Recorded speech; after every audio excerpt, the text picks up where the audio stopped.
The idea of EJET started 6 years ago. I was using one of the petrol tenders. I was driving to the gas station. And in that moment, it really clicked in my head that it would really make sense to have an electric tender. Why? The charging infrastructure is already there. You can charge it on a yacht, you can charge it in a marina. Regarding electric tenders, I would say one of the biggest advantages is it's practically maintenance free. And it's very reliable technology. Once it works, it will work for 10, 15 years with really minimum maintenance. I think it's very important, especially now on the beginning of this electrification of this industry, that you build the right product for the right time, But in the long run, based on the experience we have how to develop the electric propulsion technology and how to integrate that technology, we also want to focus on offering the market our own propulsion solutions with some really amazing technology that we are working on. I'm very confident in the technology, especially what we put on the boats is very safe, it's very reliable. There are multiple systems which are always monitoring what's happening with the batteries, and if something would be wrong or some temperature would be out of line, the tender would automatically stop or charging or discharging or whatever. So there's so much safety. Without further ado, I'm Thanasis Kontogeorgos and this is The Mooring Line, a podcast focused on the world of yachting and the people shaping it. If you haven't already, subscribe or follow. It supports the show and allows us to keep delivering high-quality conversations from the world of yachting. Stay on board.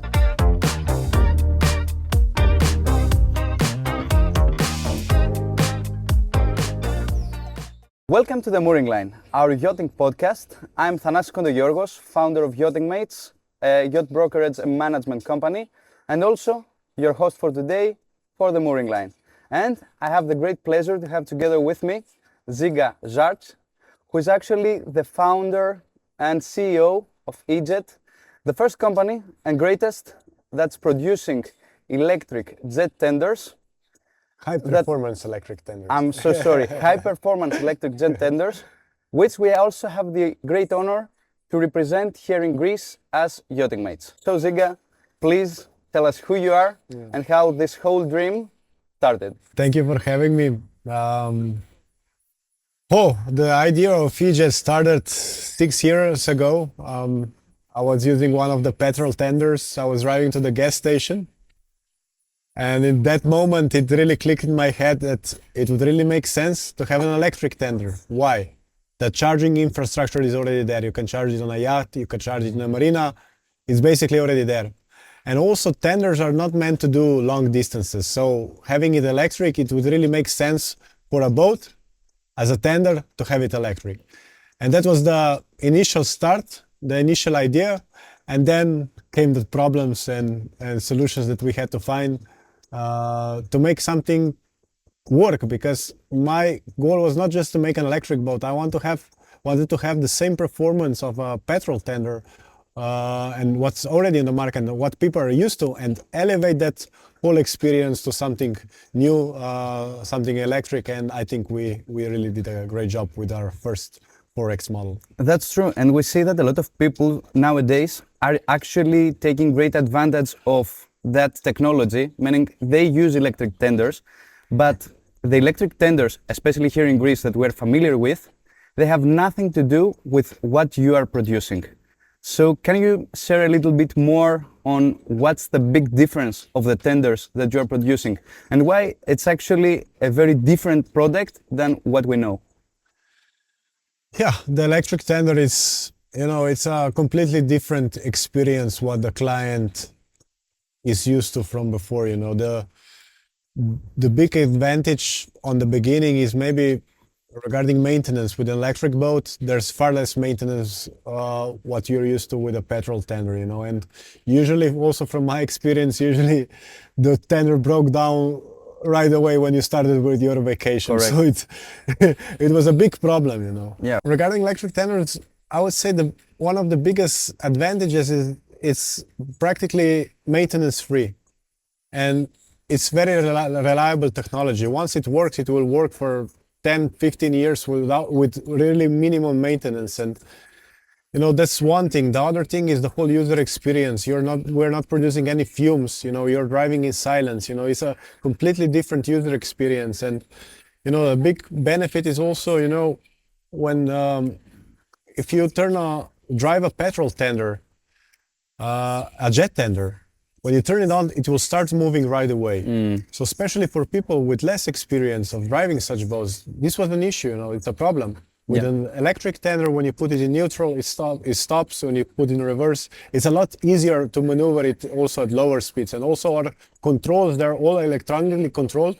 So each move is very well anticipated and can be really well managed, even if you don't have that much experience. So and it's not just that it is user friendly. There's a great video of us somewhere in Fano, Italy. Yes, exactly. During the launch of the SY80, the silent yacht, which we have the great pleasure to be bringing here in Greece as yachting mates. And it would be very funny to have that video during the podcast to be visible, because it's not just that it is user friendly, it is also that it's very exciting for the user. That's what I wanted to achieve. I didn't want to just build another electric boat. I wanted to elevate the experience what people were already used to, and take it on the next level. And I think we really did it with this electric propulsion, the torque you get, the instant power you get from a tender, and you can also use it for water sports like you were used to before. So I didn't want people to lose some functions of the boat because it's electric. I wanted to give them the same function, the same performance with an elevated, experience of having an electric propulsion. And I think it's true, you will tell us if it is true, that we can have 6 people on board the 4X model. It's like the very small model that you have. Yes. And we can still come to plane, right? Exactly. That's unbelievable. Let me ask you something. When you started the company, I'm sure you had a lot of struggles and a lot of problems to solve. Was there a defining moment when you knew that this idea could actually transform yachting? I was a believer in this idea from very start, because I knew that there's so much room to grow in this industry, not just building electric tenders, but also other projects that we want to do, day boats, cruisers, whatever. If you have the right product for the right market, I think there's so much room to grow, and I'm very happy that we're gonna explore this opportunity together with Yachting mates. Yeah. Perfect. Let me ask you something. We need to do a step back and actually describe what the product is. A lot of people might have seen it online, we've promoted it a lot, but not all of the people that hear this podcast will actually know what it is. So please help us understand what exactly the boat is. So it's an electric boat? Yeah, it's an electric tender where we developed the whole drivetrain specifically for this boat, because this was the only way we could get the performance we wanted to have. We're also regarding, all the controls that we have on the boat. Everything is controlled, or hydraulic steering or electronic CAN communication for the throttle. So, it's an elevated experience. Not, once you hold the wheel, you really have control over the tender. It's really phenomenal. Something that you really need to try to really understand what I'm saying. Yeah, well, because you've driven it, and I cannot forget your face when we were driving in Fano. It also means to me a lot when also I see our clients, our partners, whoever drives this boat, they're really so excited because it's such a different experience, and that's what we're selling. We're selling an experience, an elevated experience. Emotions, yeah, exactly. Yes. And that's what people are buying. Give us some technical specs of the boat, meaning how many nautical miles, for example, can it go on a single charge? Yeah, we start from the beginning. So we have 46 kilowatt hours of battery storage on the tender. We offer 2 options, so the 60 and 70 kilowatt motor options. So with 70, you'll get up to 33 knots of speed. And regarding range, it should be around 30 to 40 nautical miles, which is more than enough for the use case of such a boat.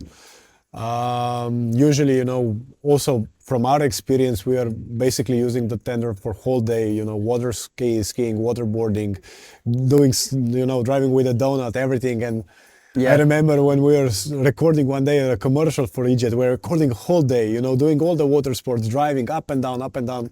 And after the whole day, we still had 30% of battery left, which I was, really... Which is great. specifically if you consider the fact that tenders are boats that are not made in order to travel long distances.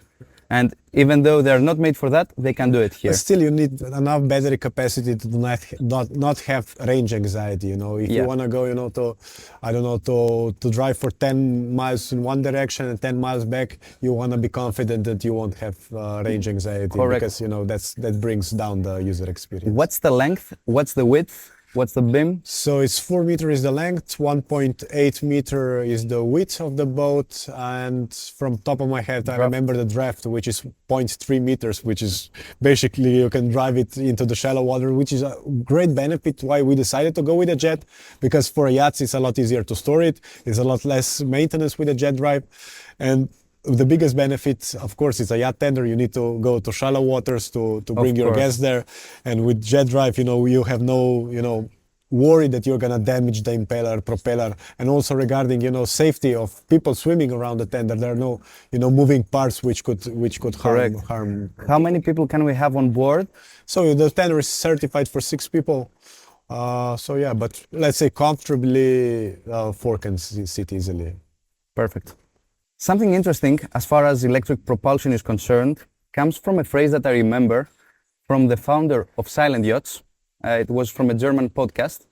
And he said, can you imagine in the future going to your boat in your all-electric car and then having to turn on your big petrol engines, everything is shaking, everything is producing fumes, everything is, you know, vibrating. As it is right now. Yes, everything is vibrating. And he said that in the future, it will be much more common to see electric boats because that's the way that we will be used to be going around in our jobs, for example, and whatever. So what do you think is the future of electric propulsion? Because we hear a lot about electric propulsion and we have a lot of haters as far as electric is concerned.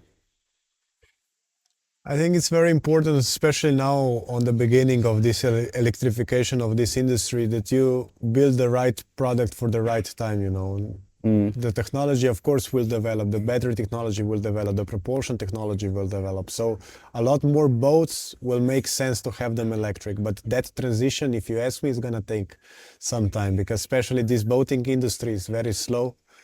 You know, very little innovation, which I hope will be with this new generation and also new type of buyers that are coming, that are demanding such solutions, that this is going to exponentially start growing, and then we're going to see a lot more electric boats on the market. But if you ask me right now, the boating industry is where Tesla was when they started building electric cars. So basically on the beginning, you know, also regarding regulation, the technology, the solutions that we have, the boats that are currently electric boats available on the market I see so much potential still to grow. And I want to, you know. True. When you have to sell a boat to someone, what's the most common objection that you hear when you're trying to close the sale? You know, when you're building high-performance electric tenders, you know, they're gonna come at a high price. But you know, from my experience, the client who says it is expensive, this is not our client. The client who buys our tender wants to have the best, wants to have electric, and wants to have the experience. And he's not so, you know. So you're acting as a boutique brand. Yeah. What do you mean? You have a boutique brand because you are selling something that's premium, something that's not for the wide market, that's not for anyone, for everyone. Well, I think this is the way to start, you know. At the beginning, we started with EJET, even, you know, we weren't able to be a mass producer, even if we were able to be. So I think being a boutique, small niche producer and then scaling, you know, economies of scale come, you know, you can push the production prices down, the technology will get cheaper. So, you know, also electric boats in the future will be mass produced boats. But right now, I think having a, you know, like a boutique manufacturing is the way to go for a few more years. Yeah. Let's go with a tough question. When we sell the Silent Yachts to someone, what we also claim is that someone who buys a Silent Yacht today will have a yacht that will stay state-of-the-art in the future. And that's why, that's because someone who buys the Silent Yacht, can change whatever key component he has when the new technology comes and put the new technology in his yacht. Will someone who buys an EJET be able in the future to possibly change the batteries or Of course, change the motor? we're already working on it. Perfect. Yeah. So you believe it will be able to stay state of the art? Of course, yeah. Even in the future. Owner we want, but still, the technology we already have on the tender is to be sufficient, and it should last for 10 years without any issues, without any battery degradation or propulsion. It's really built to last. All the components are really built to last. So I don't expect any such decisions to be made from our current owners of EJET. Yeah. Do you believe there are any safety concerns going along with electric boats? Of course they are. We hear a lot of these concerns. Yeah, what about if the battery catches on fire? But I'm very confident in the technology, especially what we put on the boats is very safe, it's very reliable. There are multiple, systems which are always monitoring what's happening with the batteries, and if something would be wrong or some temperature would be out of line, the tender would automatically stop or charging or discharging or whatever. So there's so much, safety room before something serious would happen, as long as, people start, messing up with the batteries. Yeah. I'm really confident in the technology that we put on the boat that's safe and reliable, and it won't cause any, big problems. Perfect. Yeah. I will need to ask you too, what's the future of EJET, do you think? I know you're working on a bigger model. It's the 9X that we are also... 26 is when we deliver this boat. It's gonna be phenomenal. It's just such an engineering, masterpiece to pull it together, because again, to have on this boat we plan to have more than 300 kilowatts of continuous power, 200 plus kilowatt hours of battery storage. Is just crazy specs, and this technology, if you want to supply it from the shelf from a company, it's not possible to get it. And also with the big boat we plan to do full RINA certification, which requires that all the components are built by RINA standards. So it's a big challenge, but I'm very happy that we're heading into the right direction. Just a few of the specs of the boat. Give us just As a little bit more. How many meters? This is 9-meter boat. It's gonna weight approximately 3.5 tons. It's gonna have some cool stuff like electric grill, refrigerators, ice makers, a hydraulic platform on the back which can lower or go into the water, which is a cool thing to have. With this boat we plan to have at least 60 nautical miles of range, which should be sufficient for daily usage or as a chase tender on a yacht. So it's really going to be, it's not going to be just an electric boat, it's going to be an experience on water, and this is what we want to have. I'm sure. And I'm thrilled to see the boat on the water. And also, that I need to test the boat when it will be available. And we will be together. We'll do the same as we did with the 4X. Yeah. What's the future of EJET? What do you dream of EJET for the next years? Well, you're also very young. Yeah, of course we want to focus on building our line of boats. Right now, we have 4-meter. We're doing a 9-meter. In the future, very soon we want to do a 6-meter tender, and maybe even sooner than a 6-meter tender, we already have some, let's say, design for our 14-meter or 15-meter day cruiser, which is gonna be a phenomenal boat. But it's just we have to see what's more important for us to develop first. But in the long run, based on the experience we have, how to develop the electric propulsion technology and how to integrate that technology, we also want to focus on offering the market our own propulsion solutions with some really amazing technology that we are working on, which is a bit top secret for now. But I think, if I don't lose my mind doing it, I think we can really make a big progress and a push towards electrifying this industry and making electric propulsion not cheaper for the client and a better experience, and to get what they want, because right now the problem with electric boats is, even if the client is ready to spend a lot of money for it, he won't buy it because he's not getting the range, he's not getting the performance, etc., etc. You know, and that's what's you know limiting the electric boat from not coming into mainstream. Look at electric cars. As long as they were expensive and unpractical, nobody wanted to have them. Now, look at Scandinavian countries. They have like 90% of cars are electric. It's crazy. I totally agree with you, and that's also our dream. We believe the future is here. That's why we're cooperating with you.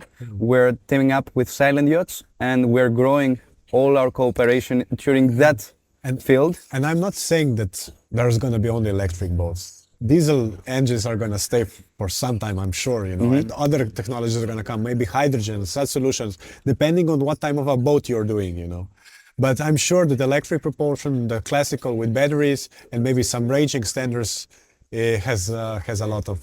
No, Žiga, I believe the future is here, and I find that it is very respectable that someone like you is getting in a field where the giants are there, and they want their share of the market, and still you're pushing the limits by promoting innovation and by trying to reshape the future of yachting. And in this podcast that we are talking about yachting, this is what we want to congratulate. And I want to personally congratulate you. I want to let you know that we will be a team. Yeah, we already are. For the years to come. And with all those things said, I want to thank everyone who watched the podcast and who found this content useful. I want to ask everyone to hit the like button, also subscribe to our channel, and of course, wait for all the next episodes that will come during the 2026 year. So thank you very much once again. See you in the next one. Thank you, Žiga. Thank you. If you enjoyed this episode, don't forget to like, subscribe or follow. It's a small way to support the show and help us keep the mooring line moving forward within the yachting industry. Thanks for listening.